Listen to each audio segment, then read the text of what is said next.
All right, good afternoon and welcome to today's session of Imagine America Radio, our continuing Career College Exposition webinar series.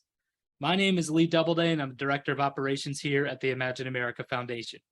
And I'm excited about today's career topic, non-baccalaureate STEM career pathways, sponsored by Universal Technical Institute, or UTI. UTI is this country's leading provider of high-quality, career-focused education at 16 locations nationwide. UTI is also a 21-year sponsor of the Imagine America Scholarship and Award programs, having provided admissions-based financial aid to more than 17,000 enrolling Imagine America students. Without taking valuable time from our presenter, let me refer any and all inquiries about our scholarship program to our website, which is imagine-america.org. But since our beginning in 1999, Imagine America remains a leading sponsor of scholarship aid to enrolling high school students. However, our country faces a serious shortage in certified technicians. We hear from employers in virtually all sections of the country desperately looking for qualified employees, so we need to do more.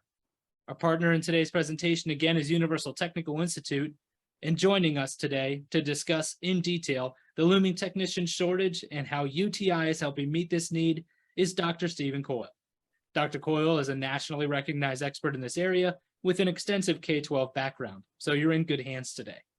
But before turning the program over to Dr. Coyle, let me outline today's agenda. Today's session of Imagine America Radio will be 30 minutes maximum, with question and answers at the end of the presentation.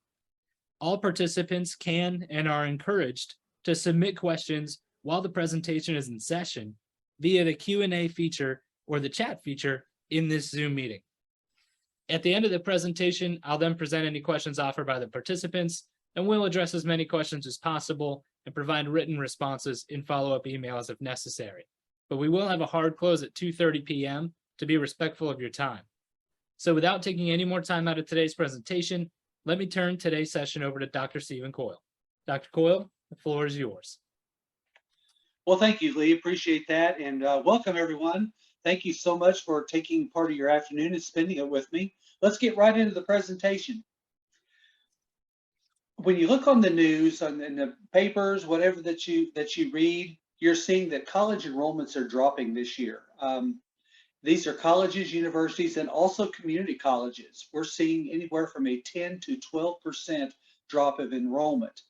Yet you're seeing an enrollment increase in trade schools, in technical schools, it's schools similar to UTI and what we do.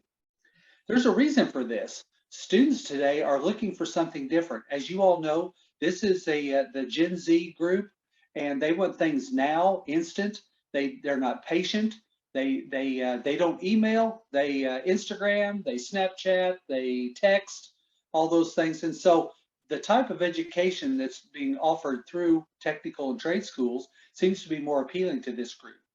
I don't know if this trend will continue, but I expect it will. It's something that we definitely need to keep our eyes on as educators. In a recent survey by Stanley Black & Decker, it was found that 85% of young people value a skilled trades career. But at the same time, only 16% of them are very likely to consider that career. You might say, well, why is that? Well, a lot of it is because they don't have an accurate idea of the required skills. They will have the skills, they just don't know what's in demand. They don't know what is marketable right now. They think, for instance, like 23% said the skilled trade jobs don't use cutting edge technology. And that couldn't be further from the truth. So we have to educate these kids on what's out there. That's why one of the things that we do at UTI is we offer a career pathways, career readiness workshop for that very reason, to show students what is out there available to them because they don't know what they don't know. The other problem we have is underrepresentation of women in the industry. Right now, 27% of all STEM careers are filled by women. When you think that just over half of the population is female, that is kind of a sad statistic to look at. We need to get more women in STEM, and that's something that we're working very hard at UTI to make that happen. Girls just don't feel that they can get into this field, like it's always been dominated by the male population, and we have to show them that that they do have a place here.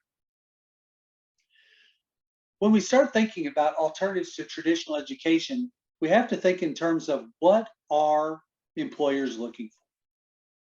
The answer is they're looking for skills.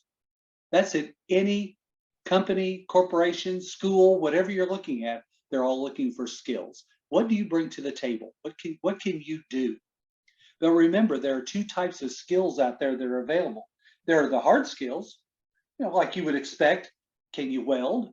Can you work on a car? Can you work on a truck? Can you build a house? Can you plumb? Those kind of things. Those are the skills that we think of. The skills that you don't think of are the soft skills, the communication skills, for instance. Those are vital. We have to have those. So, like for instance, at UTI, when we're training a technician, we have to train them on how to talk to the customer. They have to go out and meet with them, let them know what's wrong with their car, or truck, or motorcycle, whatever it is, so that they will they'll know what to expect and how much it's going to cost. All those things. Also, the written skills. Right now, we've relished ourselves to texting. Students have to be able to communicate both orally and written, and so that's a very important soft skill. Working together as a team. That's one of the things that we do at UTI. We even grade on it because people have to work together. They have to get along. They have to be able to communicate with each other. And those are skills that have kind of gone by the wayside. They're very important skills, and employers, you can bet, are looking for such skills. This is one of my favorite slides because I think it really dictates the times that we're in now. These what they did with this survey is they looked at what the employee thought of themselves and then what the employer thought of the employee. Really interesting. You look right off the bat, professionalism and work ethic. The employer put the employee at a 42.5%. The employee put themselves at almost 90%, almost double. Another great one I just talked about, oral and written communications, 41.6% to 79.4%. That's quite a difference. I have a theory on this, and I think it goes back to the fact that we have with our kids today, we don't allow them to fail. We have a medal or a trophy or a ribbon, something for everybody. Nobody knows how to lose. So then when they move up into this kind of a position, they think very highly of themselves. They think that they're great because they've been told that all this time. I think it's important for us as educators to look at students honestly and say, hey, you're doing a fairly good job here, but here's some things that you could do to become even better. Or to be bold enough to say, hey, you're not very good at this. Here's what we need to do to get you improved in this area. I don't think we want to slap them down, but on the other hand, we need to be honest because that's what employers want. We can't send them into the working world under this false pretense that they've got it all down because they actually don't. Another statistic that is kind of sad in our times today is that almost half of college graduates in this world today are not using their degree. They didn't need it, or they're just not using it. And when you think about the time, energy, and expense that they put into this, that's what makes it a sad statistic. When you're preparing your students, using career readiness and career pathways, keep in mind that not all of your students need that bachelor's degree. Why put them through it? I was even talking to someone the other day, and they said, well, my daughter, we're going to go ahead and she's going to get a bachelor's degree. I said, what in? They said, well, probably philosophy or something like that. I go, well, have you looked at job demand for that? I said, well, I think it's just important that they have a degree. Then go from there. Why would you do that? Why would you spend the money it's going to spend and all that time? Find out what it is you really want to do and what you're good at, and then go after it. Another great example, I was just in Tennessee for the school counselor conference a few weeks ago, and my Uber driver just finished her master's degree a few months ago, and she's driving an Uber. I asked her why. She said, well, the corporate world just isn't what I thought it was going to be. Plus, I can control my income here. If I want to make more money, I drive more miles. If I've got something going on, I can back off a little bit. Whereas at my job, I'm going to make the same hourly wage over and over and over, and maybe get a small raise along the way. So we have to think about that when we're getting ready for career pathways. So why a trade school? Well, first of all, we have to recognize the fact that trade schools are still carrying that Plan B um, I don't know, albatross around their neck, for lack of a better term. Um, we're looking at this like this is the backup plan. Well, if it doesn't work out for you to be a veterinarian, you can always be a welder. Anybody can weld. Anybody can work on cars. Anybody can work on motorcycles. Anybody can plumb. Come on, we can do this. That's not true. It takes a specific set of skills to do this. You as educators have to look at your students as this is their plan A. Don't try to talk them out of it. Encourage it. Feed that. Help them with it to make it there. The other thing too, this carries over into the parents, because then the parents, so and so's kid is going off to Harvard to study law. My kid's going to go off to UTI and be a welder, or be an auto technician, or work for BMW or something like that. We look at the Harvard person like, wow, that's way better than this one. In reality, they're no different. They're exactly the same. So we have to recognize that and give them their due diligence. Give them their accolades that they need. It's just as important what they're doing as what someone else doing. We do it with the military. They're going with the military. We applaud them for that, and rightfully so. So let's do the same thing for our students that are going on to a technical or trade school, because we need those people badly. And here's why. These are the essential industries. This is what's out there. This is what we teach at UTI, but more importantly, this is what the economy is asking us for. They need people in all these areas, and they are essential. You might look at that and you say, well, I don't, what's a plumber? Until the toilet stool doesn't flush, and all of a sudden it becomes a very important person in your life.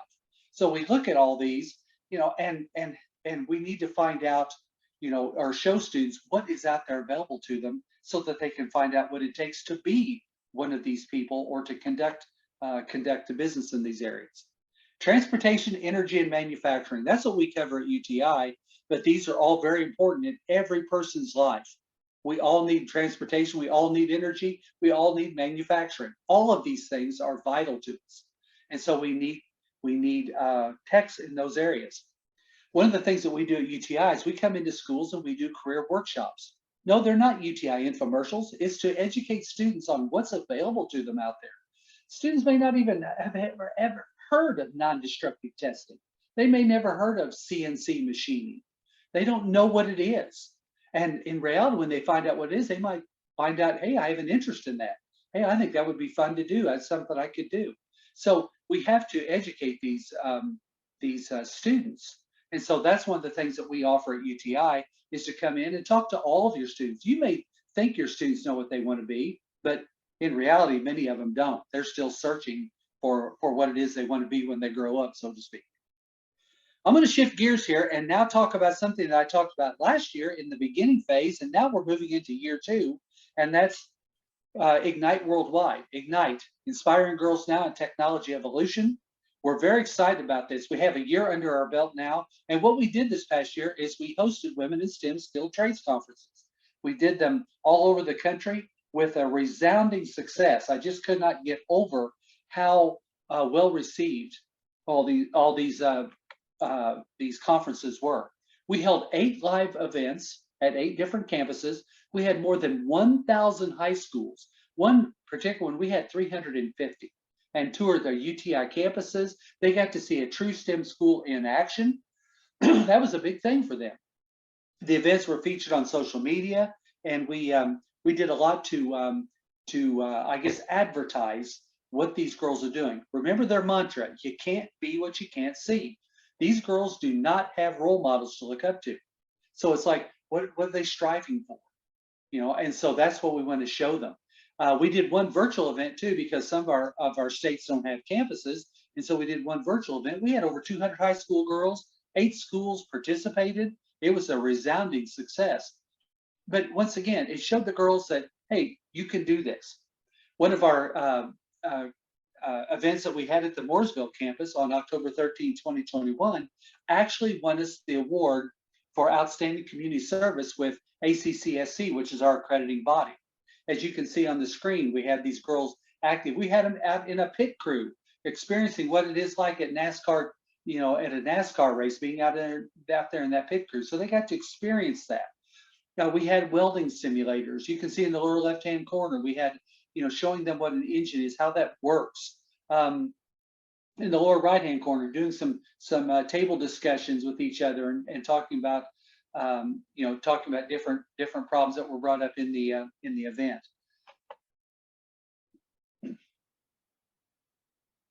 We always tried to bring in a panel of women in STEM. And you can see these are highly successful women in STEM careers. And this is what we wanted the girls to experience. We wanted to get to ask these women, hey, how did you do it? Were you scared? Um, did people make fun of you? I mean, these kind of questions, they might seem simple to you, but to them it's very important because they're moving into an area that's they don't know what to expect. They've never been invited to come into these, so they don't really know what's coming. So it's really it was a treat for them to get to meet some of these women and get to converse with them. What I like the best though about our events is at the end we always ask the girls to fill out a card with some takeaways. And here's one: I like watching cars go fast, but wow, today I couldn't stop smiling. I was intrigued with everything. I had no idea how I would start a job in this career. Now all I can think is to apply here after high school. Here's a great example of a young lady that came to the event and she had no idea. She knew she had a love for cars, but she had no idea how to take it anywhere. And then through our event, she was able to see how she could do it. And then now she wants to come to school because she can fulfill a dream that she thought was simply that, only a dream and could never be reality. And now she knows that it is real. These are the industry partners that we work with. And I like to pull this up because if you're not using industry in your school, that's a big miss for you. You want to get them involved. For instance, in the Dallas area, we're going to be having 2 future tech nights coming up on the 13th and the 18th of this month. One at BMW of Tyler, another one at RDO in Fort Worth, Texas. So we do these at the dealerships to show students what to expect. But we also love for them to bring their parents, bring their school counselors, bring other teachers, anybody that wants to come so they can see what it's like, in a dealership now, because what they think and what is out there are 2 different things. They're expecting to see a dirty, filthy place with grease and oil all over the place. It's just not like that. So, but these industries, they want to work with your students. They really do. They want you to come to tours of their facilities because they're looking for future employees. So they're glad to help you. Plus, they've got something you don't have in your, and that's a budget. They've got money that they can use for these things. You don't have that ability, so they can help you out. All you have to do is ask, and they'll be glad to work with you any way that they possibly can. I'm going to ask you a question. How many of you have great success with getting students to fill out scholarships? I think I heard the giggles through the internet there just now, because if you're like us, it's very difficult to get kids to fill out scholarships. Why? I don't know. I wish I had the answer, but I do not. But we think we have an answer here with our tuition reimbursement incentive program called TRIP. We're very excited about this program because it gives us an opportunity to help students pay for their education, but they pay for it on the back end. So what happens is we have hundreds of employers, dealerships, companies that will help pay for students' education, but they do it on the back end. They'll offer packages anywhere from $10,000 up to $50,000. That money can be used for their student loans. It can be used for tools. It can be used for relocation to get moved there to wherever the job is. They can use it for boots. I mean, a number of things that they can use the money for. But it's exciting that they have this opportunity. Now, there is a catch. And the catch is that the students have to earn this. BMW, Mercedes, GM, Ford, they're not just going to give these things away. They want the best students they can get. So they're going to be looking for professionalism. They're going to be looking for work ethic, good attendance. Attendance is huge. If you don't come to school, you're probably not going to come to work. And then, of course, the professionalism they're looking for out of these students and the grades and everything for them to be successful. That's the students they want, and they're willing to pay to get those kind of students. So it's a pretty exciting program, something we're very proud of. These are our locations all across the country. We have 4 locations in Texas now with our brand new campus in Austin. It's only been open for just several months now. But we have a campus in Dallas. It's actually in Irving, Texas. We have one in Austin, our campus in Houston, and then of course we have MIAT, which we acquired last year. I was talking about it last year as a future acquisition. Well, now it's all done, and so they have a camp, or we have a campus with them also in Houston, Texas. But as you can see, we have a national presence. We have a brand new campus down in South Florida. We have campuses spread out all over the country. That's important for students when they're looking for employment, because with that national presence, you'd be hard pressed to walk into a dealership and say UTI and they wouldn't know who we are. And so that gives students more opportunities for positions, or to pit against each other, so they can get a bidding war going, so they can get more money. So the national presence plays a huge role in getting these students placed into their future career. So what do we do at UTI? We offer non-baccalaureate opportunities. We offer project-based learning, emphasis on professionalism. I can't emphasize that enough. We give them uniforms. They're expected to be in uniforms. They're expected to dress like a tech, because that's where they're going to be going, and they'll be dressing like a tech there. History of graduate success. We have over 220,000 graduates. That number continues to climb. And so we're very proud of our history, of our past with our students. Graduation rate, the national graduation rate average, if you take every school in the country, is about 48%. Ours hovers in the middle to upper 60s to almost 70%. Placement rate, we say we place 4 out of 5 of our graduates. In reality, some of our programs is higher than that, but it's a very good placement rate. We are Title IV funded. That means that a student will do the FAFSA to see what they qualify for in financial aid, and then their family, they'll be assigned a financial aid team to help them to get their school financed. There's all types of things, because we offer scholarships, we offer grants. We have over $15 million in scholarships we offer. We have grants, we do housing grants, we do relocation grants to help students to get to school. There's just a plethora of these out there that are available. And of course, the national presence that I already mentioned is very important. And then the industry relationships. Those relationships are huge, because these are the companies that are going to be hiring our students upon graduation. So that's why it's so important to establish those relationships while they're in school. And I wanted to mention one other thing in Dallas before I close here, that on November the 19th, we'll be having a future student workshop and grant competition at our Dallas campus in Irving. So you want to check that out. It's Future Student Workshop. It's going to be students that have already enrolled, but we also invite students that haven't enrolled yet too. And of course, we love educators. School counselors, you are always welcome on our campus. And also remember too, don't forget about our buffet of opportunities, as my colleague Jerry Elner likes to call it. But we offer all of these programs for you. They're all free.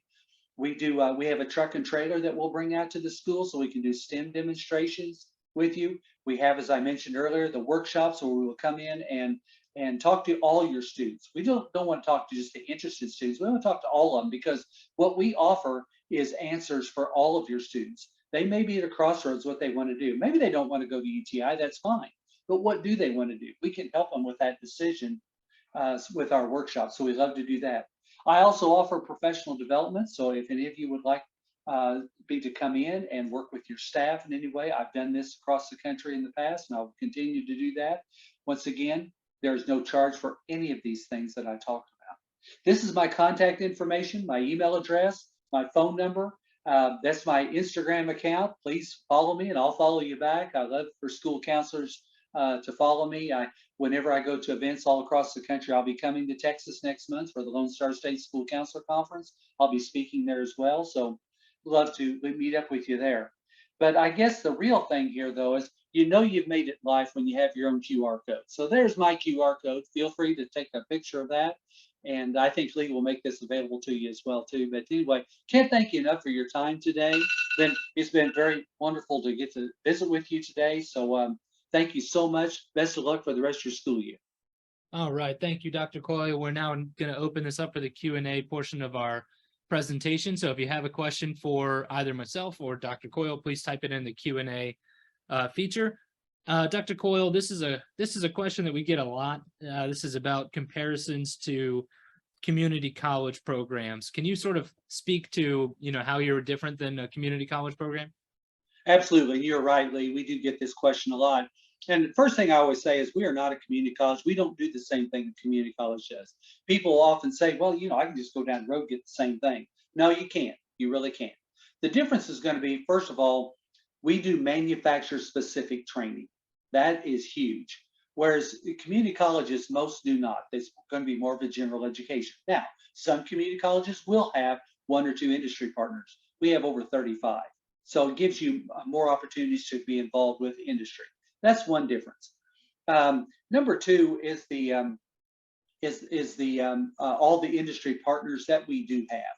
I just named a few of them today, but with BMW, Porsche, Mercedes-Benz, Ford, GM, Toyota, all these different companies, it gives students an opportunity to study in a lot of different areas, so they can pick out specifically what they like to do. And then the trip aspect of it is huge because you can actually get your school paid for through these trip packages. Now, as I said, there's a catch. You got to earn it, but it's a great opportunity there for you too. And then finally, the time in school. You're going to be at the community college 2-3 years. At UTI, average of about a year. It depends on the program. Some of our programs are as short as 7 months. Some are as long as 2 years, depending on what you want to do. But very specific to what you want to be. We don't do gen eds. These kids are just not into Greek mythology and 20th century world literature. But we do mix that into, as I said, the soft skills. We mix that into the program as you go through it. Yeah, I think that's a great point, and a lot to be said about your employer partnerships and your trip program that really separate, your institution. Another question came in, wanted to know how long Universal Technical Institute has been in business, and also had a question about Title IV funding, which I think you answered during the presentation, but if you want to answer those. Okay, sure. Yes, we've been in existence since 1965, so we've been around a few years, and we're very proud of that. And we've grown exponentially over the years. We have our UTI, we have our campuses under, which is MIAT College of Technology, MMI, which is Motorcycle Mechanics Institute, MMI Marine Mechanics, and of course our NASCAR Tech campus too. So. And we continue to grow and expand across the country. And yes, we are Title IV funded. So all at you will fill out a FAFSA to see if you qualify for financial aid, Pell Grants, all those things. We help you with all that. In fact, when we first enroll you, that's one of the first things we want to do is get the FAFSA done, so that way we can start packaging you and to make this more affordable, because we know it's stressful how much school costs today. So we want to help with that. Yeah. All right. And I know today we're talking about your Texas locations, which again are Austin, which is a new location, Houston. There are actually two campuses in Houston, one with Universal Technical Institute and one with MIAT, and then Dallas. But you do offer housing at a few of those locations as well, in case there are high schools joining this call that are maybe out of state or a little far away from those cities, correct? Yeah, absolutely. We don't do dorms. We do apartments, and those apartments are leased by us. So only our students are staying at them. And everybody has their own individual lease. So you're not responsible for anybody else. And the best part, your lease will match your program. So if your program is 7 months long, your lease is 7 months long. So that helps. And are these apartments near the campus locations? Yes, they are. They're very close so that students can get there. The problem is, I'd say walking distance, but in a place like Dallas, you can't hardly walk on 635. That'd be kind of difficult out there, but they are fairly close by where you can get there. And we help the students carpool and Yeah. for those that don't have cars. Yeah, that's great. Okay. All right. Well, just a few house cleaning items here. We have recorded this session and I will be sending it to you likely tomorrow morning. We will also be conducting a follow-up survey when you leave this meeting. If you wouldn't mind providing us with some feedback, that would be greatly, greatly appreciated. We do presentations like this across the country, and any feedback that you could provide to Imagine America or to Universal Technical Institute would be incredibly helpful. What did you hear today that you liked? So maybe something you were looking to hear about that you didn't. Any feedback would be greatly appreciated. But before closing, I just want to thank each and every one of you for taking time out of your busy schedules to join us today. And I'd also like to thank Dr. Coyle for sharing with us today's presentation and encourage you to contact him directly with any future questions you may have. And I will include Dr. Coyle's contact information in the email I send to you with this recording tomorrow morning. But on behalf of the Imagine America Foundation, Dr. Coyle, and myself, I want to thank you and wish you a great rest of your day. Bye-bye.